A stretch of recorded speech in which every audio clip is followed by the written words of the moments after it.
ሰላም ውድ የኤርሚ ኢለርኒንግ ቤተሰቦች፣ ዛሬ እንግዲህ ይዤላችሁ የመጣሁት አድቫንስድ ፋይናንሻል አካውንቲንግ 1 and 2 ኤግዚት ኤግዛም ሪሌትድ የሆኑ ወይም ኤግዚት ኤግዛም ላይ ሊኖሩ ይችላሉ ብዬ ያሰብኳቸውን ጥያቄ ነው ከአድቫንስ 1 እና 2። ከዚህ በፊት በነበሩ ቪዲዮዎች ስለ ፋንዳሜንታል አካውንቲንግ 1 and 2፣ ኢንተርሚዲየት አካውንቲንግ 1 and 2 አይተናል። ለዚህ ቻናል አዲስ የሆናችሁ ቤተሰቦች ሰብስክራይብ በማድረግ የደውል ምልክቷን በመጫን ቤተሰብ መሆን ትችላላችሁ። ኦኬ እንጀምር። So the first question, the contractually agreed share of control of an arrangement which existed only when the decision about relevant activity required the unanimous consent of the party share control. So ይሄ ምን ይባላል? Significance influence ነው? Joint control ነው? Or contractual control? The contractual agreement ነው ያለው። አሬንጅመንቱ ተፈጥሯል። እያንዳንዱ ፓርቲ ምን አለው? ሬሌቫንት ኢኮኖሚክ አክቲቪቲ ላይ የመሳተፍ መብት አለው። አንዱ ካልተስማማ ኮንትራቱ ይፈርሳል። ዩኒመስ ኮንሰንት የምንለው ይሄንን ነው። ስለዚህ በእንደዚህ አይነት ጊዜ በጆይንት አሬንጅመንት IFRS 11 ጆይንት ኮንትሮል አለ እንላለን። ጆይንት ኮንትሮል ሼር ኦፍ ኮንትሮልስ በፓርቲዎች መካከል አለ። ስለዚህ ጆይንት ኮንትሮል ነው የምንለው ማለት ነው።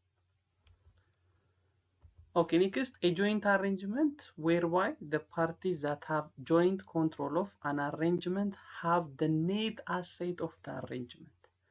So the joint arrangement ላይ በጆይንት ኮንትሮል ውስጥ ጆይንት ኦፕሬተሮቹ ወይም ጆይንት ቬንቸሮቹ ያላቸው ኔት አሴቱን ነው ኮንትሮል የሚያደርጉት።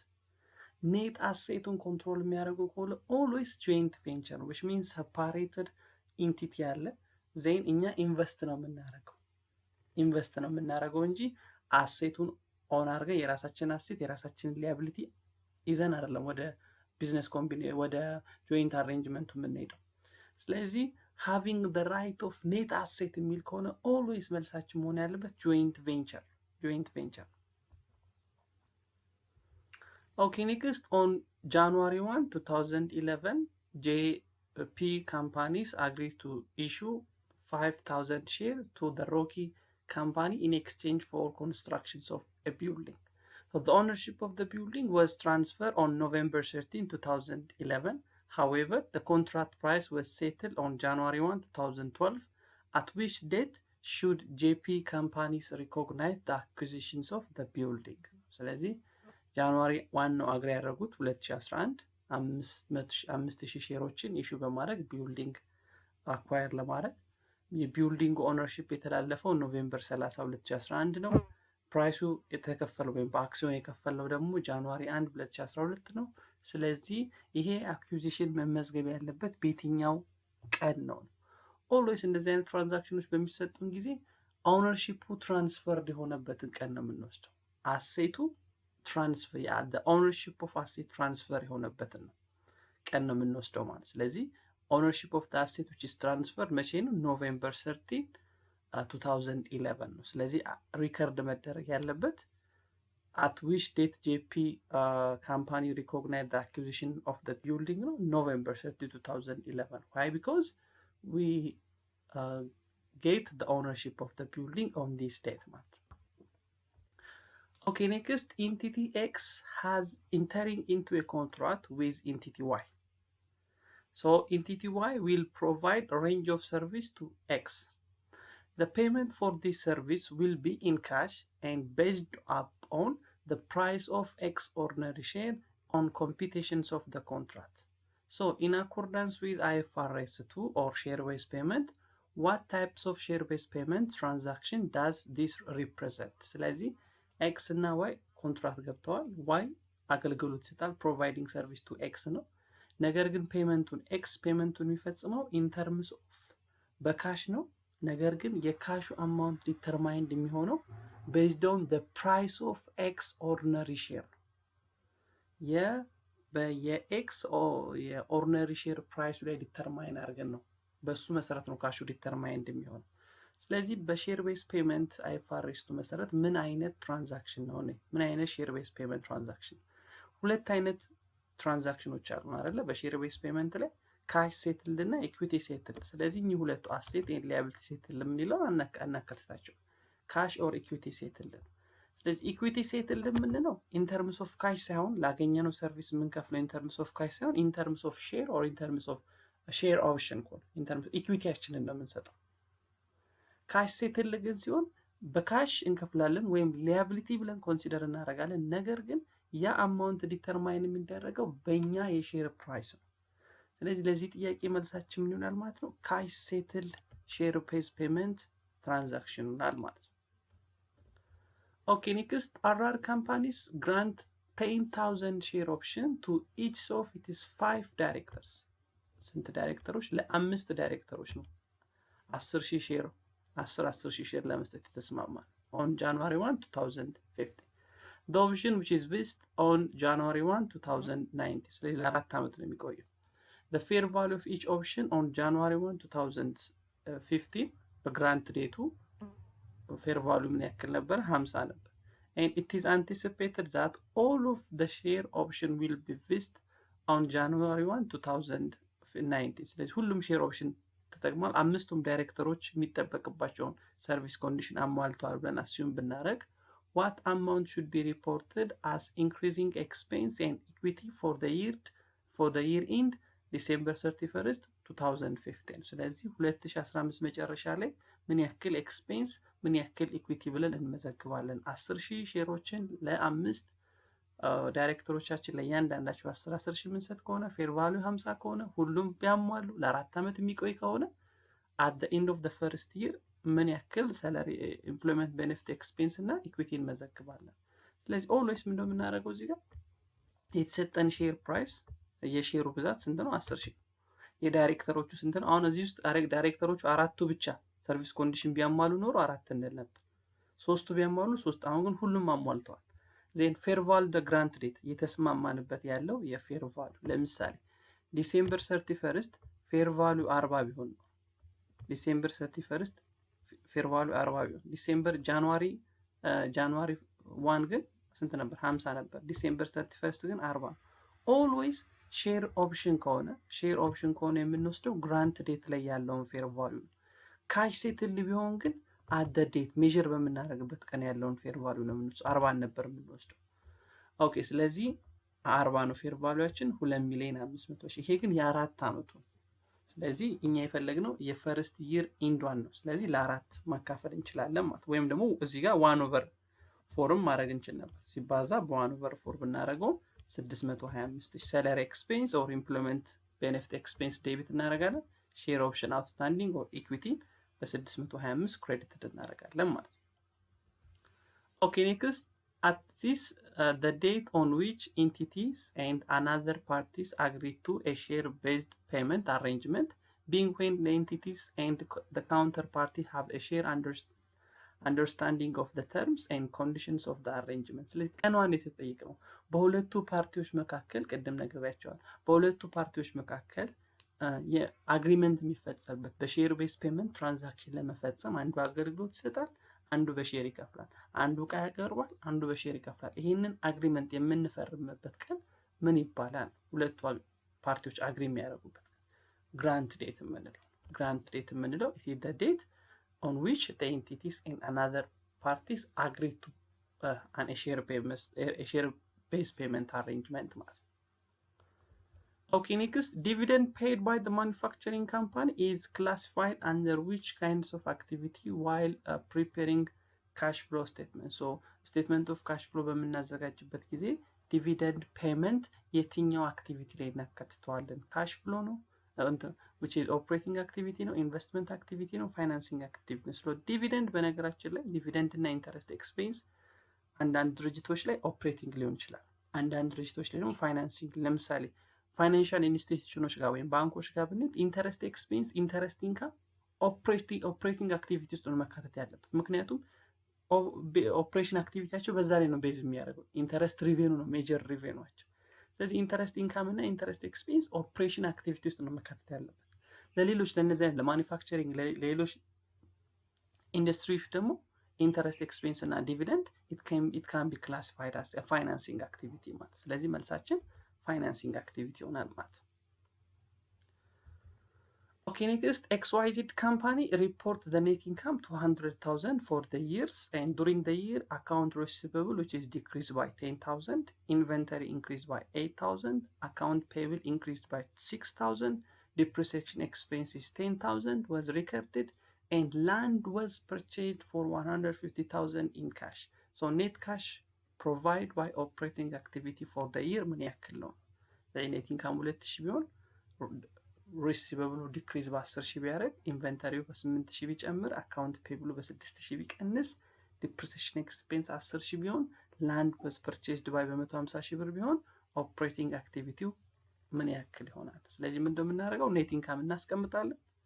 ኔት ኢንካም ፕላስ ዲክሪዚንግ አካውንት ሪሲቨብል ዲክሪዝ አድርጓል ማለት ካሻችን ላይ ፖዚቲቭ ኢምፓክት ነው፣ ብዙ ካሽ ሰብስበናል ማለት። ኢንቨንተሪ ኢንክሪዝ አድርጓል ማለት ኢት ሃቭ ኔጌቲቭ ኢምፓክት ኦን ካሽ ባላንስ ዴር ኢዝ ሃይ ፔመንትስ ማለት ብዙ የተከፈለ ነገር አለ ማለት። ዴን አካውንት ፔብል ኢንክሪዝ አድርጓል ደግሞ እንከፍለ የነበረውን የካሽ መጠን በዱቤ እየሸፈን ነው፣ ስለዚህ ካሽ እያወጣን አይደለም ማለት ነው። ስለዚህ ፖዚቲቭ ኢምፓክት ነው ያለው። ዲፕሪሲዬሽን ኤክስፔንስ ኦልዌይስ ኢት ኢዝ ነን ካሽ ኤክስፔንስ ነው። ኔት ኢንካሙ ዲተርማይን በምናደርግበት ጊዜ ቀንሰነዋል። ስለዚህ መጀመሪያ የቀነስነውን ኢሊሚኔት ለማድረግ ፕላስ 10,000 እናደርጋለን። ስለዚህ ኦፕሬቲንግ አክቲቪቲ ፎር ዲስ ይር ስንት ይሆናል ማለት ነው? ኔት ካሽ ፍሎ ፍሮም ኦፕሬቲንግ አክቲቪቲ 218,000 እንዳትረሱ። ላንድ ወዝ ፐርቼዝድ ባይ 150,000 የሚለውን አላካትት ነው። ይሄ ምን አይነት አክቲቪቲ ነው? ኢንቨስትመንት አክቲቪቲ ነው። ኢንቨስትመንት አክቲቪቲ ላይ የምናካትተው እንጂ ኦፕሬቲንግ አክቲቪቲ ላይ አናካትተው ማለት ነው። Okay, which one of the following is the reason why a company would expand through a combination rather than by building a new facility? So ቢዝነሶች ቢዝነስ ኮምቢኔሽንን የሚመርጡት ለምንድን ነው? የራሳቸውን አዲስ ፋሲሊቲ፣ የራሳቸውን አዲስ ብራንች፣ የራሳቸውን አዲስ ተቋም ከማቋቋም ይልቅ ቢዝነስ ኮምቢኔሽንን ለምን ይመርጣሉ? A, the combination might provide cost advantage. B, a combination might provide fewer operating delays. C, the combination might provide easier access to intangible asset. D, all of the above possible reasons that the companies might choose a combination. ስለዚህ ቢዝነስ ኮምቢኔሽን የሚመርጡበት ዋነኛው ነገር ቅድም እንዳየነው ኮስቱ እንዲቀንስላቸው ነው። ፊወር ኦፕሬቲንግ ዲሌይ ማለት አንድ ፕሮዳክት ይመረትበት የነበረውን ለምሳሌ ለአንድ ቀን ይመረት ከሆነ በዚህ በቢዝነስ ኮምቢኔሽን ወደ ግማሽ ቀን ለማውረድ ይፈልጋሉ። ፊወር ኦፕሬቲንግ ዲሌይ የምንለው ነው።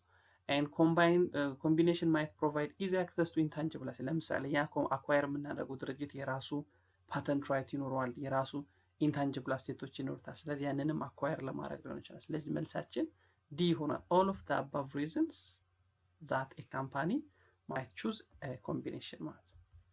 Okay, dash R, which is autonomous or semi-autonomous body owned by the government and engage in providing service and or products ማለት ነው። ስለዚህ አውቶኖመስ ሊሆን ይችላል፣ ራሱን ችሎ የቆመ ሊሆን ይችላል፣ or semi-autonomous ሊሆን ይችላል። ነገር ግን owned by the government ነው and it is engaged on providing goods and service. ስለዚህ large enterprise, business enterprise, private enterprise, public enterprise ቀላል ጥያቄ ነው። ፐብሊክ ኢንተርፕራይዝ የመንግስት የልማት ድርጅቶች የምንላቸው ሰምታይምስ አውቶኖመስ ሊሆን ይችላል፣ ሰምታይምስ ሰሚ አውቶኖመስ ራስ ገዝ ሊሆን ይችላል፣ ወይም ደግሞ በከፊል ራስ ገዝ ሊሆን ይችላሉ። ስለዚህ መልሳችን እንዲህ ይሆናል ማለት ነው።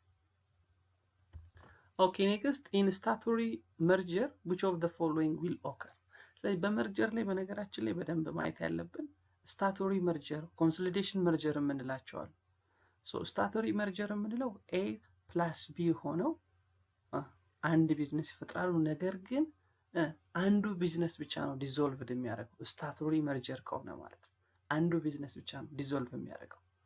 ስታቱቶሪ ኮንሶሊዴሽን ግን ከሆነ ኤ ፕላስ ቢ ሲን ነው የሚፈጥሩት። ስታቱቶሪ መርጀር የምንለው ከሆነ ወይም ስታቱቶሪ ኮንሶሊዴሽን የምንለው ከሆነ ማለት ነው። ስታቱቶሪ ኮንሶሊዴሽን ከሆነ ኤ ፕላስ ቢ ሲን ይፈጥራሉ። ስታቱቶሪ መርጀር ግን የምንለው ከሁለቱ አንዱ ብቻ ነው ዲዞልቭድ የሚያደርገው ማለት ነው። ስለዚህ in statutory merger which one of the following will be occur next week? So the merger occur when one of corporation take over operations of another business entities and the acquired entity is dissolved. ስለዚህ አንዱ ሌላውን ገዝቷል፣ የተገዛው ዲዞልቭ ያደርጋል። none of the business entity will be dissolved። ማንኛውም ቢዝነስ ዲዞልቭድ አይሆንም። the acquiring asset will be recorded at a book value of the acquiring entities በbook value ነው የሚመዘገበው። ይህ ትክክል አይሆንም፣ በfair value ነው የሚመዘገበው። and none of the above is correct። ስለዚህ መልሳችን ምን ይሆናል? ኤ ነው የሚሆነው። in statutory merger a merger occur when one corporation take over the operations of another business entities, the acquired entities dissolve። አንዱ dissolve ለምሳሌ ኤ እና ቢ ከሆነ ወደ መርጀር የሚገቡት ስታቱሪ መርጀር ከሆነ ኤ ከሆነ አኳየር የሚያደርገው ቢ ዲዞልቭ ያደርጋል ማለት። ኮንሶሊዴሽን ስታቱሪ ኮንሶሊዴሽን ግን ከሆነ ኤ ፕላስ ቢ ሲን ይፈጥራል፣ ስታቱሪ ኮንሶሊዴሽን ከሆነ ማለት። ስለዚህ መልሳችን ይሄ ይሆናል ማለት። ኦኬ ጉድዊል አራይዝ ፍሮም አ ቢዝነስ ኮምቢኔሽን ኢዝ ነው። ሶ ጉድዊል አራይዝ ፍሮም አ ቢዝነስ ኮምቢኔሽን ኢዝ charged to retain earning after acquisition is completed, amortized over 40 years or it is useful life, whichever is long. C, amortized over 40 years or it is useful life, whichever is shorter.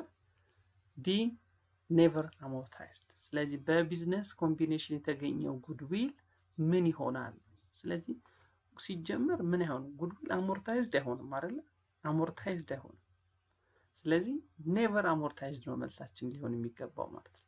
ቻርጅ ቱ ሪቴኒንግ አይሆን፣ ወደ ሪቴኒንግ ያካትተዋል አይሆንም፣ አሞርታይዝድም አይሆንም። ስለዚህ መልሳችን በቢዝነስ ኮምቢኔሽን የተገኘ በየትኛውም መንገድ ያገኘ ነው ጉድዊል አሞርታይዝድ አይሆን። ኢምፔርመንት ይሰራለታል፣ በየአመቱ ኢምፔርመንት ቴስት እንሰራለታል።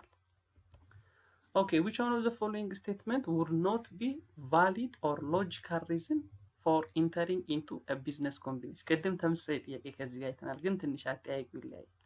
Which one of the following statement would not be valid or logical reason for entering into a business combination? So, A, to increase the market share. B, to avoid becoming a takeover target. To reduce risk by acquiring established product line. D, the operating cost of combined entity would be more than the sum of the separate entity.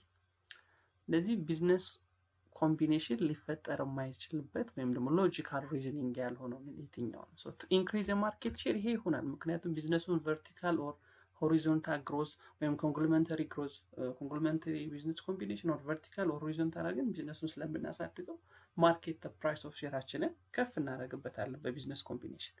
ኤንድ ቱ አቮይድ ቢካም ቴክ ኦቨር ታርጌት ዊች ሚንስ ሌላ ድርጅት እኛ ቴክ ኦቨር ከማድረጉ በፊት እኛ ሌሎችን ከሌሎች ጋር ቢዝነስ ኮምቢኔሽን በመፍጠር የቴክ ኦቨር ታርጌታችንን ወይም እኛን መዋጥ ለሚፈልገው ድርጅት ዲፊካልት እንዲሆንበት ምን እናደርጋለን?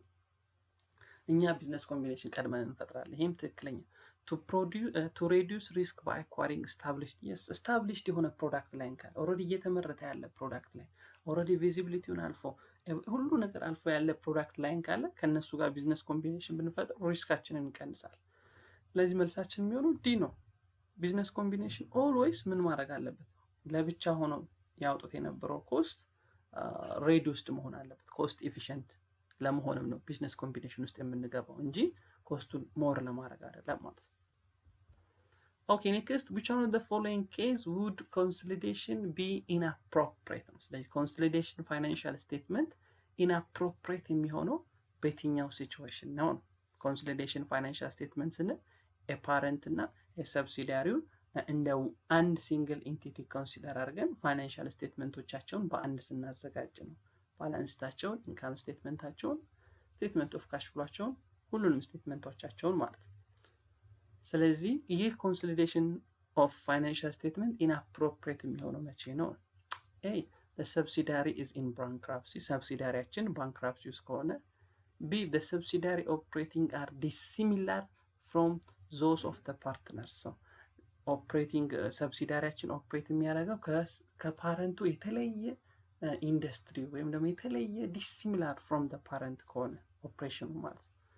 C the parent own 90% of the subsidiary common stock but all of the subsidiary non-voting preferred stock is held by a single investor. D subsidiary is a foreign። ስለዚህ ኮንሶሊዴሽን ኢንአፕሮፕሪየት የሚሆኑባቸው የተለያዩ ኬዞች አሉ። አሁን እነዛን ኬዞች ነው እዚህ ጋር ማሳያችሁ። መልሳችን ቢ ነው የሚሆነው። ለምን ነው ቢ የሚሆነው? ምክንያቱም the subsidiary undertaken may be excluded from the consolidations of the following grade።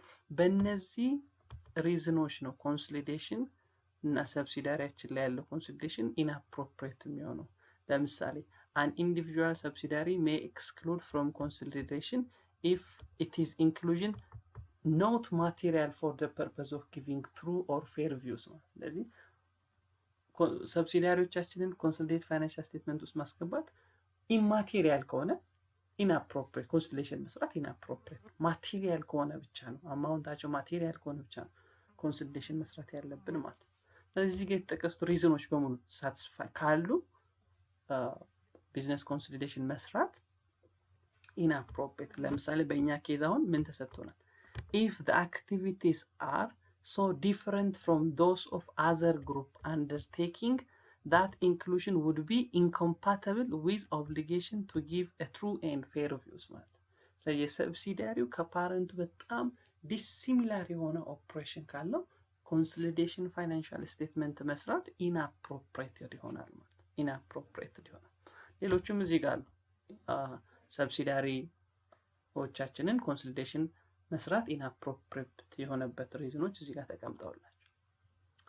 ስለዚህ መልሳችን ቢሆን ነው። ኦኬ ኔክስት which of the following is a limitations of consolidated financial statement? አሁን ቅድም ካወራነው ጋር ይመሳሰላል።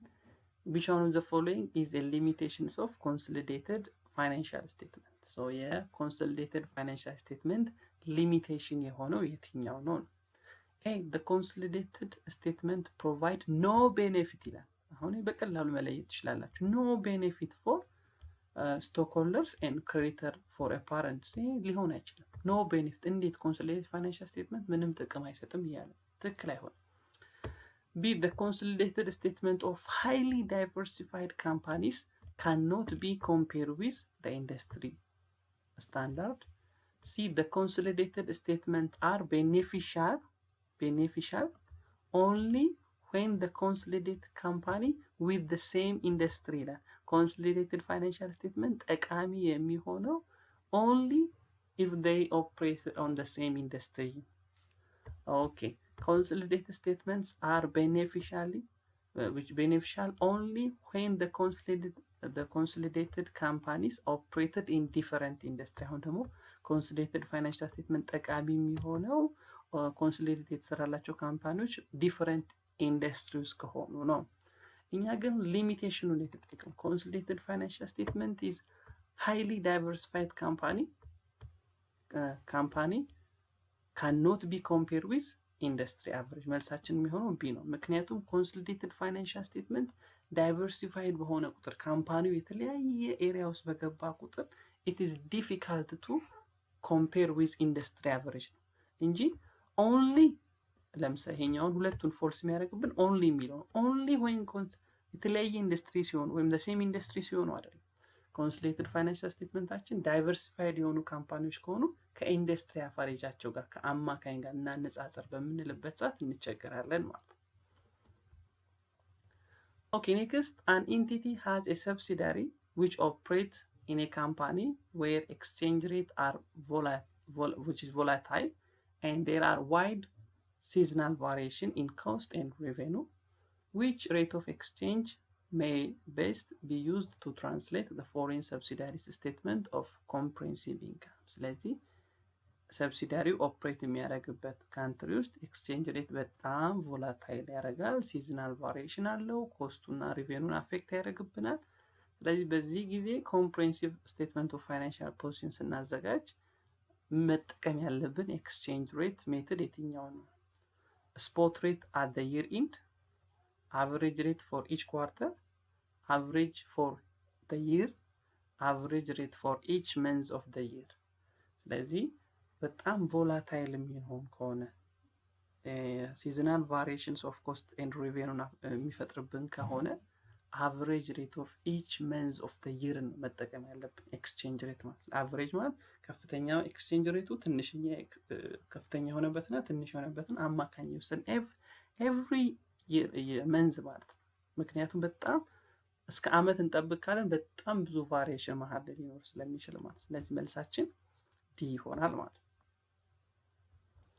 ኦኬ ኔክስት which one of the following factor would not be used in determining a functional currency of the entity ስለዚህ አንድን ኢንቲቲ ፋንክሽናል ከረንሲው ብር ነው ዶላር ነው ዩሮ ነው ብለን ዲተርማይን በምናደርግበት ጊዜ የማንጠቀምበት ፋክተር የትኛው ነው ኮንሲደር ማድረግ የሌለብን ፋክተር የትኛው ነው A the currency which is most internationally used for trading that industry B the currency in which finance is generated B the currency in which costs of the entity are maintained and denominated D the currency in which sales from operating activity are denominated which means operating of which financial currencies in subsidiary when parent company በዋነኝነት ቢዝነሱን ራን የሚያደርግበት ከረንሲ ስራው በምንድን ነው የሚሰራው ለምሳሌ ኢትዮጵያ ውስጥ ያለ ካምፓኒ በምን ሊሰራ ይችላል በብር ነው ትራንዛክሽን የሚቀበለው በብር ነው ለሰራተኛ ደሞዝ የሚከፍለው በብር ነው እቃ የሚገዛው ብር ነው ስለዚህ ፋንክሽናል ከረንሲው ብር ይሆናል ማለት እንደዚህ ዲተርማይን የማናደርግበት ፋክተር የትኛው ነው እኚህ ሶስቱ እዚህ ጋር የምታዩቸው ሶስቱ እነዚህ ፋንክሽናል የአንድን ድርጅት ፋንክሽናል ከረንሲ ብር ነው ዶላር ነው ዩሮ ነው ከማለታችን በፊት ፈርስት ፋይናንሱ ጀነሬት የተደረገው በምንድን ነው በብር ነው በዶላር ኮስቱ ሪፕሬዘንት የሚደረገው ሴሉ የሚሸጠው በምንድን ነው እነዚህን ካየን በኋላ የአንድ ድርጅት ፋንክሽናል ከረንሲ ብር ነው ዶላር ነው ምን ነው እንጂ ኢንተርናሽናል ማርኬት ላይ the currency in which most internationally used for trading that industry ስለዚህ መልሳችን ይሄ ይሆናል is not ስለሚል ማለት ነው Okay, next, an investor receives dividend from its investee and record those dividend as dividend income because ስለዚህ ኢንቨስተሩ ኢንቨስት ካደረገበት ድርጅት ያገኘውን ዲቪደንድ ምን ብሎ መዝግቦታል ዲቪደንድ ኢንካም ብሎ መዝግቦታል ስለዚህ A the investor has controlling interest in its investee B investor has passive interest in its investee C the investor has significant interest in its investee D the investor has an active interest in its investee ስለዚህ ለምሳሌ ኮንትሮል ካለን ሲግኒፊካንት ኮንትሮል ካለን ምንድነው የሚሆነው ኮንሶሊዴትድ ፋይናንሻል ስቴትመንት ነው የምናዘጋጀው ሲግኒፊካንስ ኢንፍሉዌንስ ካለን ደግሞ ምንድነው የምናደርገው ኢኩዊቲ ሜተድ ነው የምንጠቀመው ስለዚህ ዲቪደንድ ስናገኝ ኢንቨስትመንትን ዴቢት አድርገን ኢንቨስትመንት ኢንካም ነው ክሬዲትድ የምናደርገው እንጂ ዲቪደንድ ኢንካም ክሬዲትድ አናደርግም ፓሲቭ ኢንካም ካለን ግን ከ20% በላይ ከሆነ እዛ ድርጅት ውስጥ ያለን ዲቪደንድ በምናገኝበት ጊዜ ካሽን ዴቢት አድርገን ዲቪደንድ ኢንካም ነው ክሬዲት የምናደርገው ስለዚህ መልሳችን የሚሆነው ቢ ነው የሚሆነው an investor have a passive interest in its investees generally less than 20% recorded dividends at dividend income significant influence ካለን ኢንቨስትመንት ኢንካም ተብሎ ሪከርድ መደረግ ያለበት ኮንትሮል ካለን ግን እንደራሳችን ስለሆነ ኮንሶሊዴሽን ነው መሰራት ያለበት ማለት ኦኬ ኔክስት ኮንሶሊዴሽን ፋይናንሻል ስቴትመንት አር ዲዛይንድ ቱ ፕሮቫይድ ነው ስለዚህ ኮንሶሊዴሽን ፋይናንሻል ስቴትመንት አር ዲዛይንድ ቱ ፕሮቫይድ ምንን ፕሮቫይድ ለማድረግ ነው ዲዛይን የተደረገው ነው A the informative information to all shareholders B the result of operation cash flows and the balance sheet in an understandable and informative manner for a creditor C the result of operation cash flows and the balance sheet as if the parent and the subsidiaries were a single entity D subsidiaries information for the subsidiary shareholders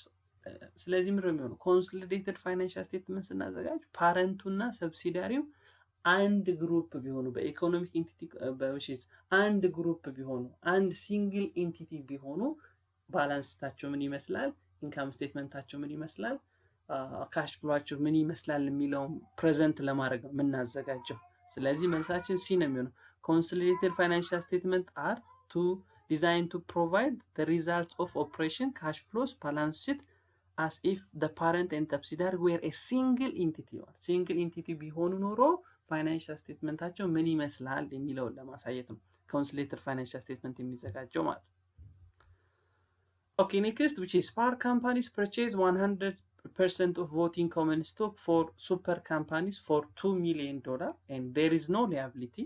The following book value and fair value, which is the super company, ምን ተሰጥቶናል የገዛነው ድርጅት የተገዢው ድርጅት book value እና fair value ተሰጥቶናል Parr Company ግን 2 ሚሊዮን ከፍሎ አጠቃላይ 100% voting power of the superን ወስዷል ማለት ነው።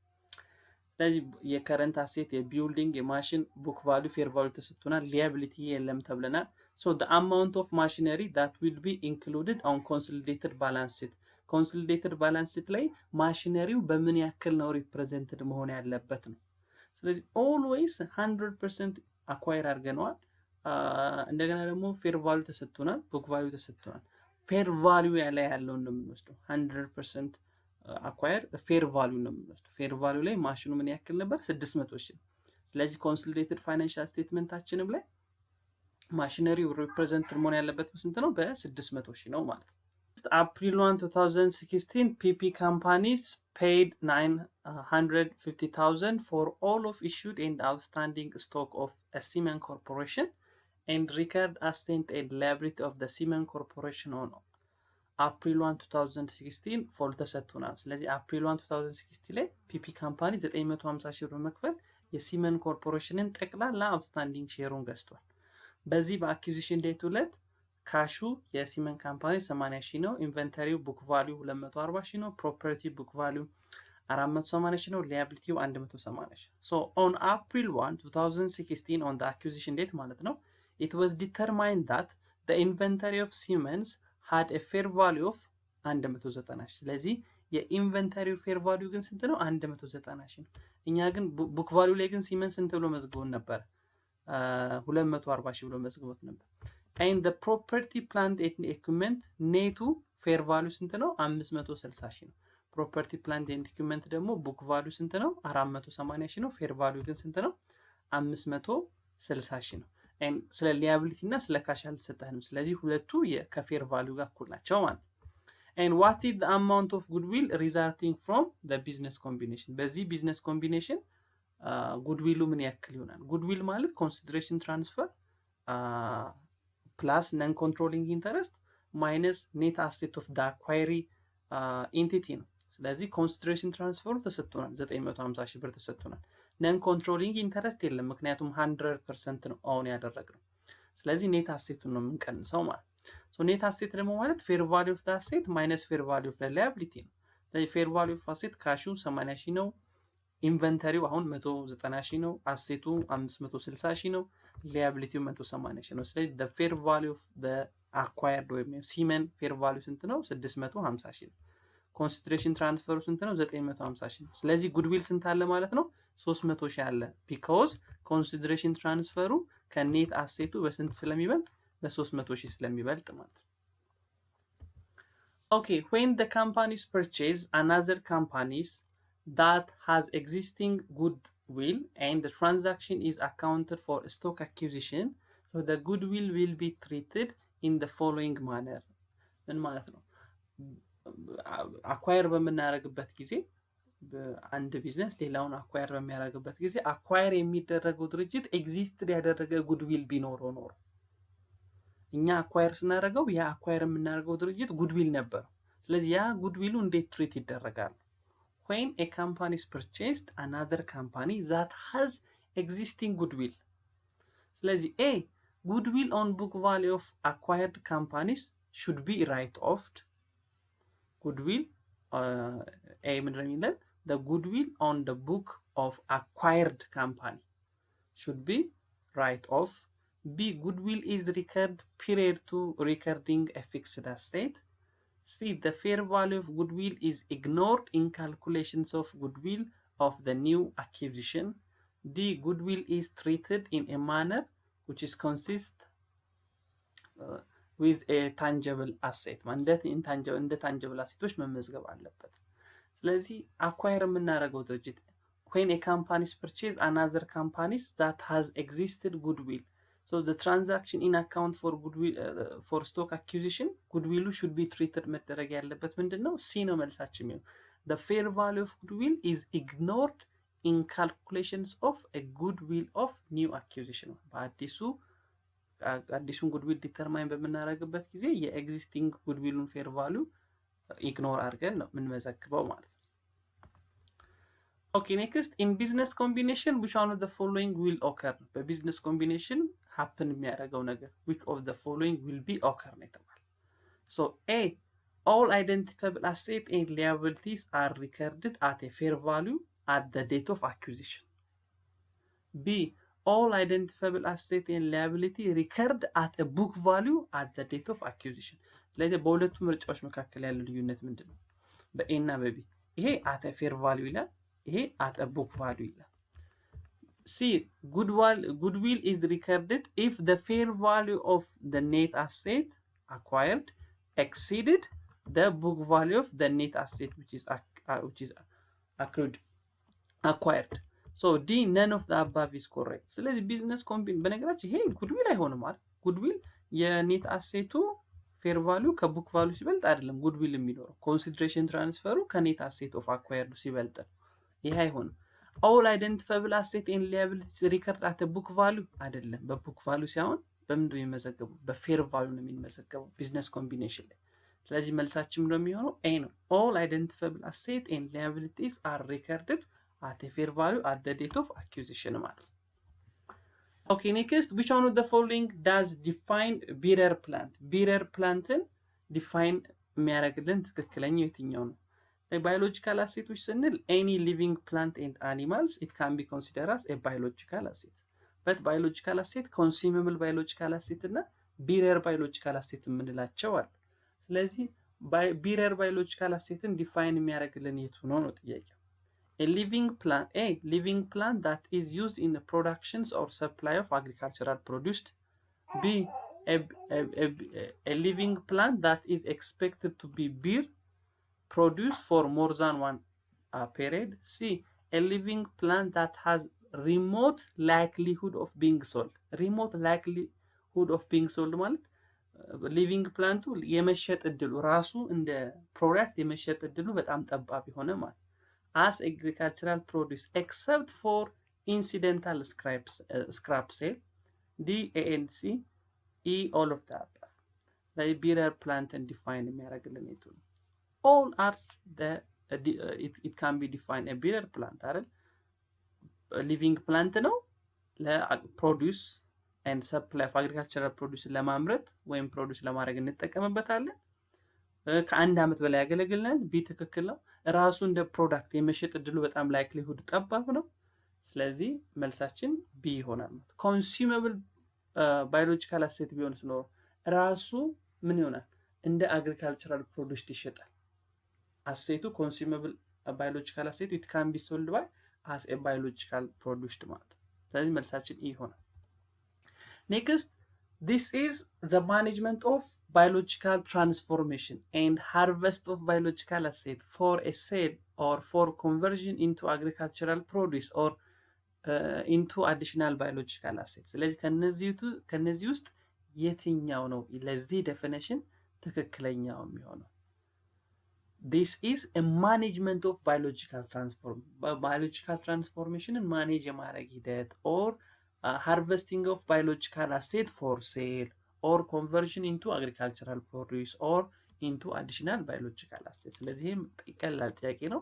agricultural activity ነው። agricultural activity is the management of biological transformation and harvest of biological asset for sale or conversions of agricultural produce into agricultural produce or into another biological asset ማለት። ስለዚህ መልሳችን ኤ ይሆናል ማለት ነው።